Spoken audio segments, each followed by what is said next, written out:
GoAga.com here with head baseball coach Tim Huber.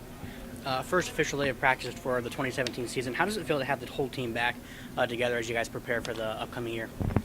Yeah, it seems like I say this every time we start early January. It's the third of January today. It's cold outside, and but it's baseball and softball season, so we're happy to get going and take advantage of this great facility. So yeah, it should be a good first day workout, and I think our guys we're an old team, so that's a big piece for us this year. So they kind of know what to expect. A lot of guys are returning and know what this time of year is all about, and we kick it off pretty early this year. So this will be a big time to get rolling. You kind of mentioned that it's an old team. A lot of our talent returns to this season, but there's still a few holes to fill from last year's squad. The lost guys at graduation, the MLB draft. How does a team replace an infield that lost 3 NSIC Gold Glovers, an NFL or MLB draft pick, and Michael Letkowitz? How do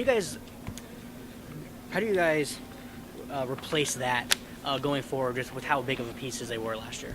Yeah, I mean, you don't necessarily replace them, but you fill in the holes with guys that you hope are ready. We had a guy like Zach Dibble, for example, is a fifth-year senior. He redshirted last year, which is a rarity, but he's going to fill in a big hole for us at shortstop. And Lucas Berry's returning at third base. And, we've got, second base is probably our one unknown right now going into the year. And first base with Fink being another guy that signed a pro contract being gone. But we've got a senior in Alex Beals that played all over the field last year, so we think he'll fill that spot. And then, our outfield is really old. We've got 4 senior outfielders that have played significant time. Jacob James had some injury stuff last year, some health things, so he missed most of the year as a junior. But he's back, in addition to some other pretty good guys. Lucas Wilbur, same thing, missed some time. He's a senior. Tyler Field came out of nowhere and was awesome. And Patrick O'Donnell, I think everybody is aware of what kind of year he had. So, we'll fill some of the holes from those guys that left. Pitching staff, that's a whole different story. We'll figure that out as we go. But there's some good things there.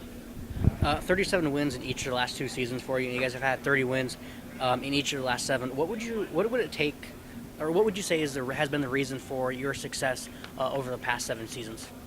Yeah, I think that any good program prides themselves in being consistent, and that's one thing we've proven we can do. And, you talked about losing 3 guys to pro baseball out of last year's team, and I think this is another great example of a year where we're not going to try to start over. It's next guy up, so to speak. You hear that term a lot nowadays in sports, is next guy up, but I think that's a good example. Our program, our JV stuff builds guys to be ready to play, and when somebody leaves, it's their time. And we don't build on transfers a lot, so it's guys that move through our program, and hopefully by their second and third years they're ready to step in. And when some seniors leave, it's their turn, and that's why we've been consistent. That's why we've won a decent number of games. And now for us, the next step is getting over the hump, and instead of being second a couple times and third a couple times, it's find a way to win this thing. So.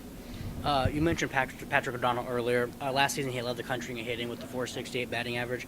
He had some great hitters behind him, like Fink, like you mentioned, and Fiala, that didn't necessarily allow teams just to pitch around him. With those guys gone, what is O'Donnell going to have to do to continue his success over the past couple seasons? Yeah, he just needs to not try to do too much. Patrick's his own worst enemy sometimes, really hard on himself when things aren't going well, but when things are going good like they were through money stretches last year, he's pretty darn good. So we're going to have some pieces there at the plate. I think we're going to surprise a lot of people. I'm not worried about our hitting at all. There's some good players there that are going to step in and be pretty darn good. So I think he'll have some pieces around him, some guys that maybe haven't put up stats quite yet that are solid hitters. Are going to fill in and be a couple of the best hitters in our conference. I'm pretty confident in that. So we'll see how it shakes out, but he'll have some guys around him again this year. We talked last year about O'Donnell. He was in the one of the hitting king of the hitter or king of the cage, yeah. Right? Who won it this year? Do you think that the winner of that will help propel them this year? Yeah, Patrick's leading. That's not done till we finish that up here in a couple weeks, and he's got a substantial lead. So he's picking up where he left off last year. He's putting a lot of time in. He's a great leader for us. Good example, for our younger guys to see what it really takes. He's a guy that took him 3 years to be a regular starter for us and to really take off. And last year he was a stud, and we're hoping he can do, just have a great senior year. And so he's leading that again. We'll see how it plays out, but it looks like he's going to probably win that battle again. Last year you guys started on January 4th, but didn't play until February 20th. This year, starting on the 3rd, and you'll play February 1st. With such a quick turnaround between the start of practice and the first game, is there anything in preparation that has to be accelerated to make sure that the guys are ready to go when you guys travel to Hawaii?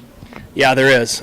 We start our live stuff a lot earlier, pitchers against hitters, and our pitchers are a little bit more prepared. Today is our first day of practice. They're going to throw bullpens, which for us is a little bit abnormal. Usually we take a couple weeks before we worry about that, get their arms in shape. But we expected them when they went over break to get some work in, get some long toss, do some bullpens on their own, and when they come back, we're going to see what it's all about. So we have decisions to make on who's going to get on the plane to go to Hawaii here in a few weeks, and they know that day one's really important. So the biggest thing to speed up is just the preparation of live at-bats, getting the pitchers some innings, getting the hitters some at-bats, and getting them ready for February 1st. All right, best of luck on the season.